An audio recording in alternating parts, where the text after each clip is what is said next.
Barakatah Yahweh, Bahashem Yahushai, Bahashem Racha Kodash. Welcome to another live lesson. The name of this one is Hope in Hopeless Times. We're entering into a phase where hope, which is faith, is going to be the most sought after commodity, or the most beneficial commodity to have in these times. And the more that you have of it, the better your chances of survival are. Especially for the ones that are part of the elect. And this title came to me earlier. I was listening to the scriptures earlier, this particular chapter, and that thought came into my mind, of hope in hopeless times. Now I didn't know this, but I typed that phrase in on the in the Google search engine, and there's an actual book that someone wrote called by the same name. But that's not the reason why I chose the name. The reason why I chose the name is because it's the Spirit that gave it to me earlier. And pretty much hope in times of hopelessness. Because what's going to happen is there's going to be a situation or situations which are building up right now of, famines, shortages, world hunger, world thirst that's going to happen. And while the world is in this turmoil and in this chaos, there's going to be a small remnant of the Israelites, so-called Negroes, Latinos, and Native American Indians, and the rest of the Israelite foreigners that are going to be in situations where it's going to seem like all hope is lost, like there's nothing there left. And it's going to take every bit of the energy inside of us and the faith and hope that we have to help us to hold on, to help us to anchor in place until the Lord reveals what he's going to do for us. Because there is going to be divine intervention when all hell breaks loose. Because we're suffering right now, while the world is rejoicing, even though the tables are turning now, we're suffering right now.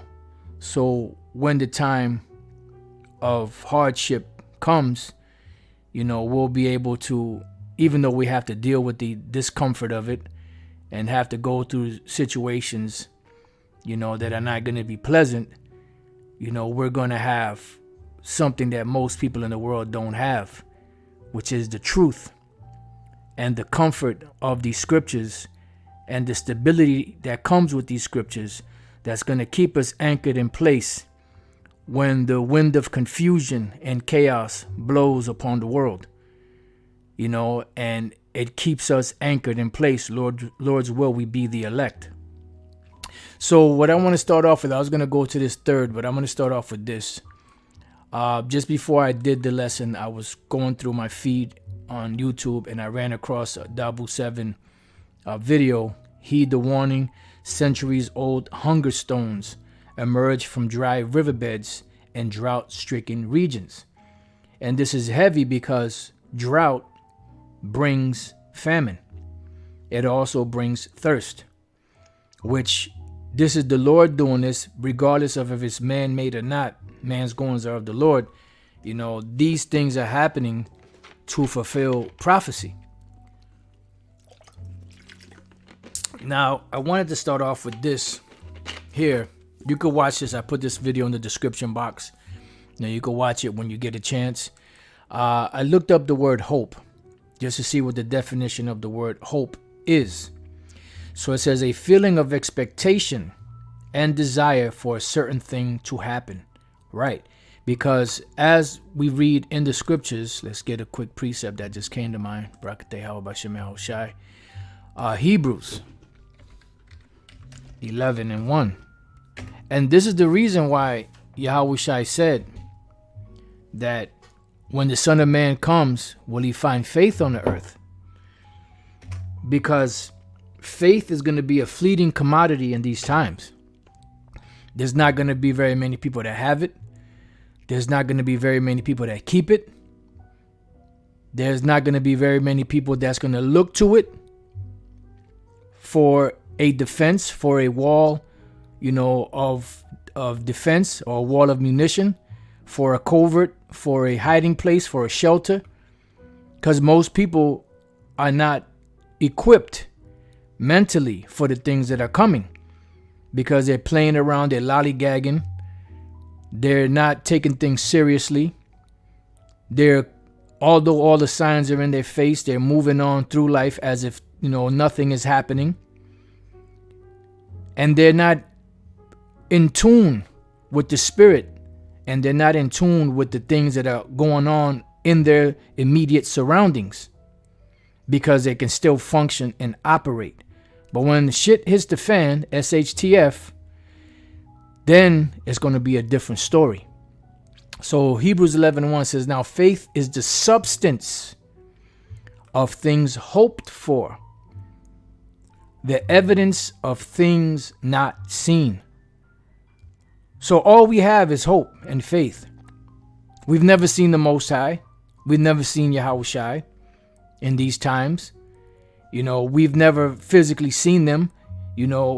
We've never witnessed any real serious miracles on the earth. I mean, we've witnessed, deliverances from out of major situations, which that's a miracle within itself. But we've never actually witnessed any real serious, miraculous events taking place in front of us. So the faith that we have is the substance of things hoped for. That's what we're hoping for. And it's also the evidence of things not seen. This is what keeps us anchored in place, the substance and the evidence of things not seen. So let's look up this word hope. I didn't look this up here. The word is elpizo, to hope, in a religious sense, to wait for salvation with joy and full confidence. And I'm glad I looked this up, because I didn't look it up earlier, because the key word here, or key words here, is to wait. Hope is waiting. Faith is waiting.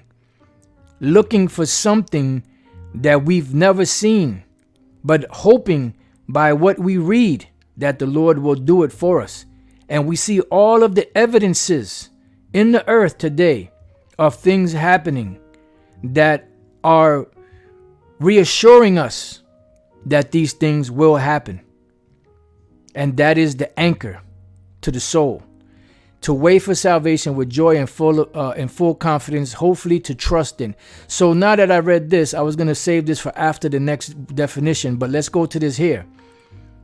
Because while we're speaking, teaching, doing these lessons, feeding the sheep and the lambs of Yahweh Bashem Yahushai,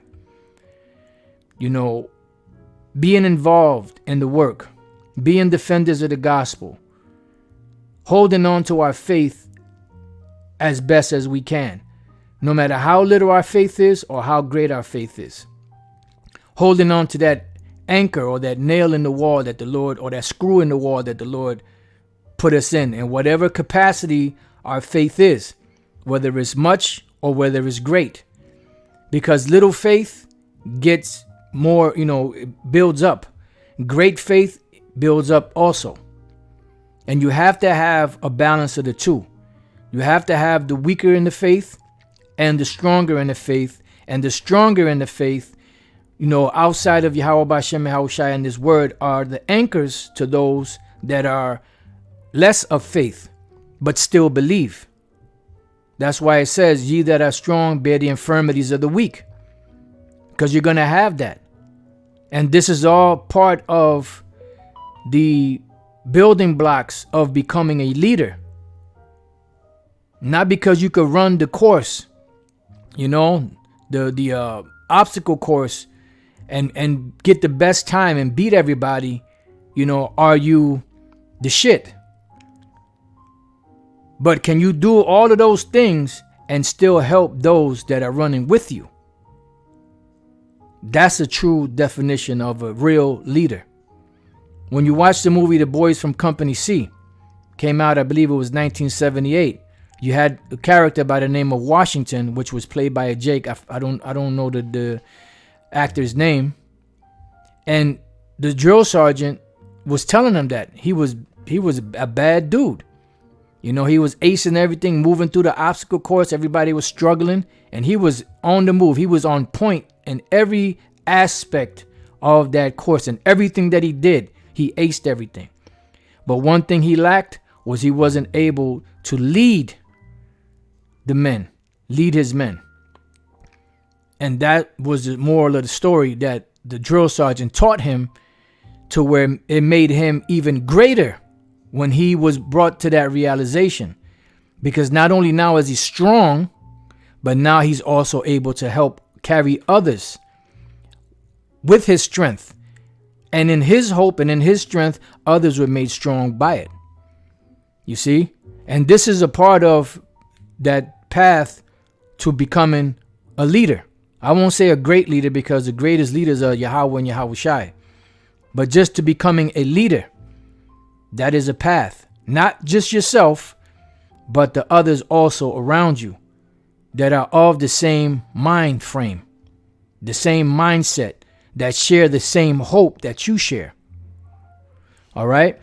So when we go to Job 5:12, it says, he disappointed the devices of the crafty. Who? The Most High. He's going to disappoint these devices that they have going on in the world to try to trap up the Israelites. The main problem, the main threat to the New World Order and these devils' agenda and their plan are the Israelites. This is why when Christianity was prevalent, when Roman Catholicism was prevalent, when the Muslims were prevalent, even during the time of, the revolutionary movements, they really weren't a big threat to Esau unless they were coming together under, the banner of truth. But once the Hebrew Israelites started taking, a foothold on the scene through the spirit and power of Yahweh Bashem Yahushai, that's where the problem came in.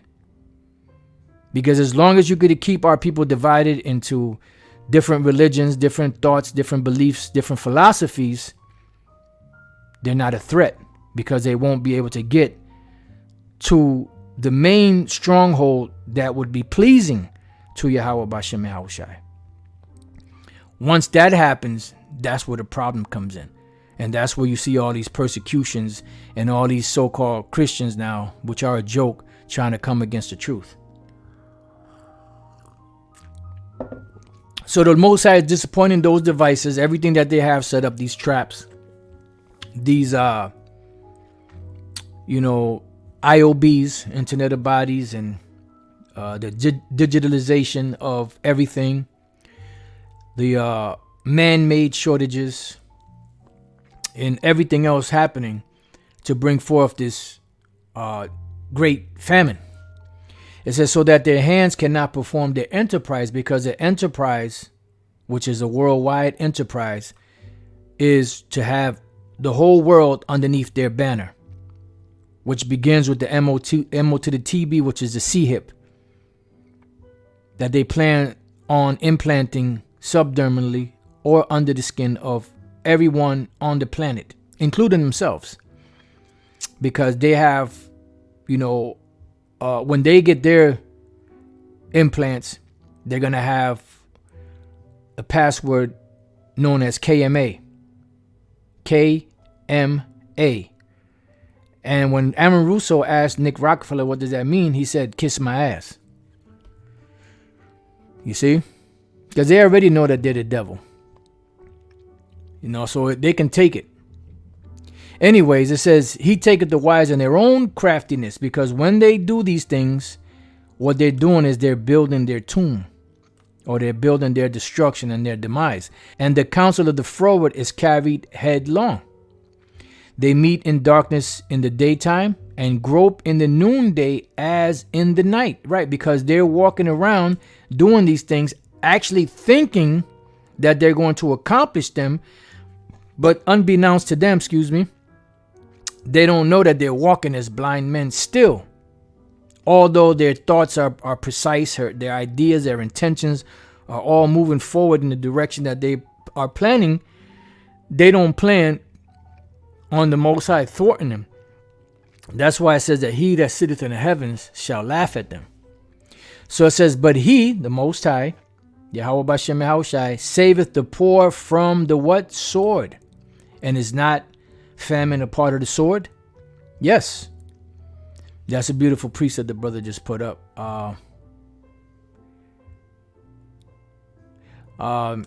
Right here, this brother, kingdom is within. Isaiah 32:7. The instruments also of the churl are evil.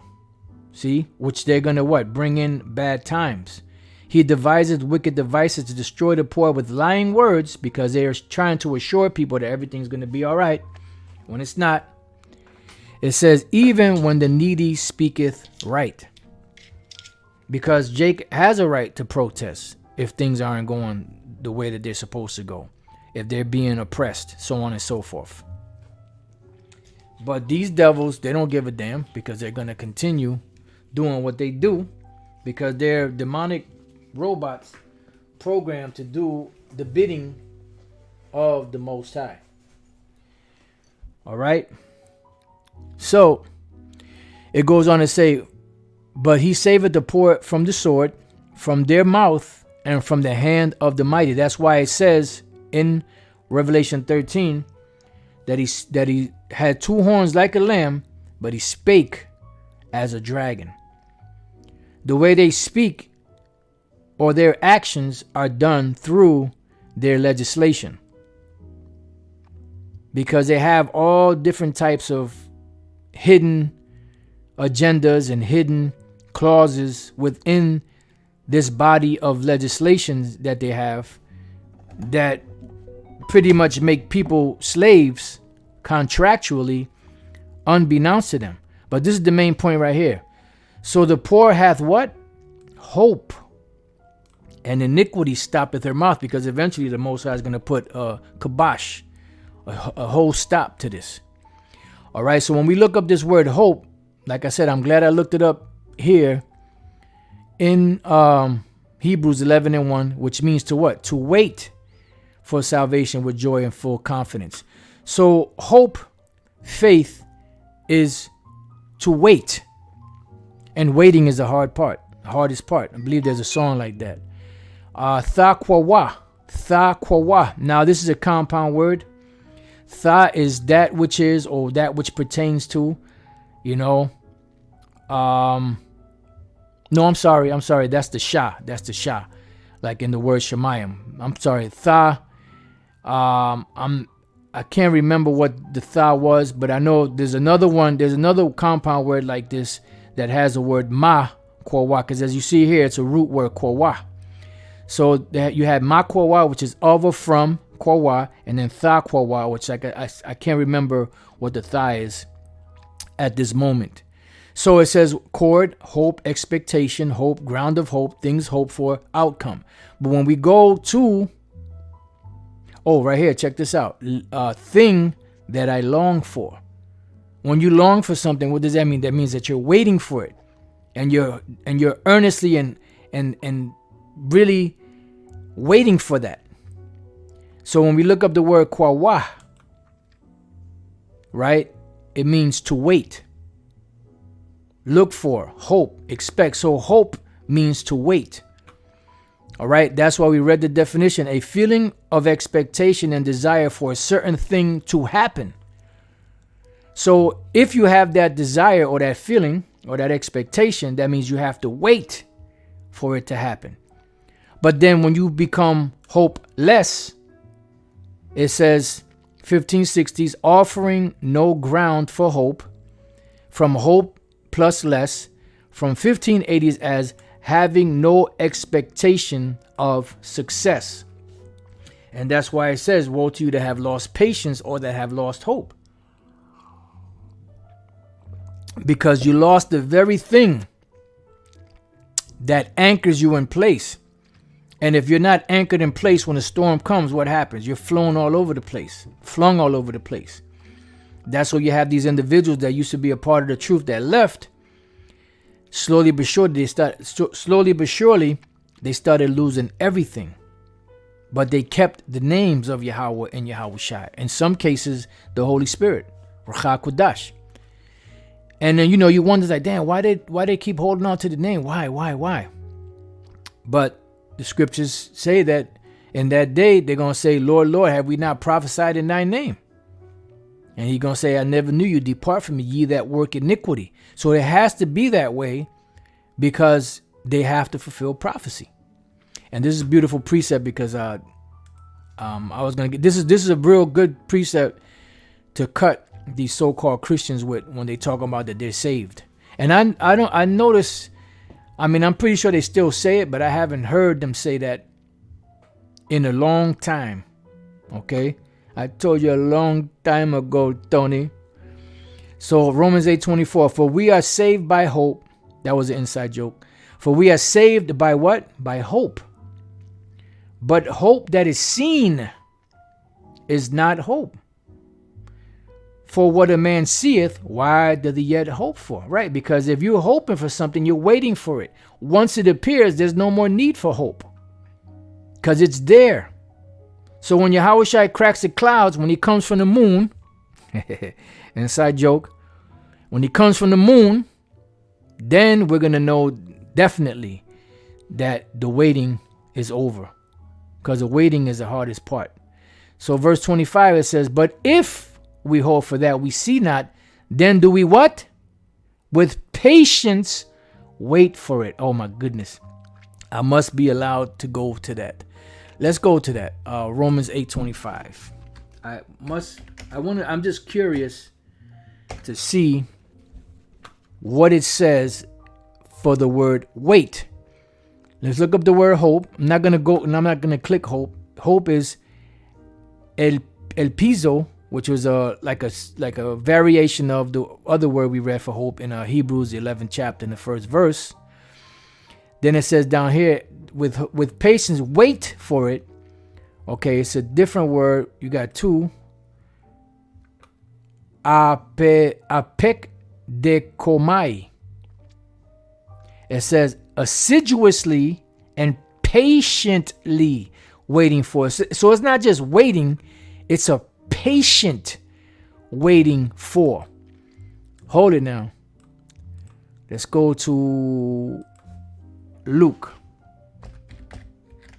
21 and 19. It says, in your patience possess ye your souls, because it's very easy to lose patience. And we can all use more patience. There's some days that patience is abundant, and there's other days that patience is very thin, depending on the amount of affliction you may be going through or irritation that you may be going through. It all depends, but it's a buildup. Everything is built up. If it's in you, it grows. You see? That's what the scriptures speak about, abounding. So in your patience possess ye your souls. So the word for waiting or patiently waiting is assiduously and patiently waiting for. So it's a patient waiting. Let's look up this word assiduous. I've read it before. I've never really looked it up. Showing great care and perseverance, right? Showing great care and perseverance. Meaning, what's a synonym for this? A synonym for this would be diligence. Give diligence to make your calling and election sure. Oh, look at that. Diligent. I didn't even know it was there. Meticulous. When you're meticulous, careful, you're very careful to make sure that everything is done properly.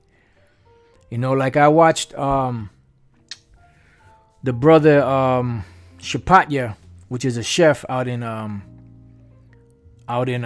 Chicago, and I've seen him, because that's what he does for a living. He's a chef, and I've seen him actually cook for brothers, making like pico de gallo and different things like that. And I saw him meticulously cutting, peppers and tomatoes, and how he cut the tomato and he took, the insides out of it, and how he cut the pepper, and he took the membrane out of the pepper, and then he sliced it and chopped it or cut it, and all of the pieces were precisely the same. That's skill.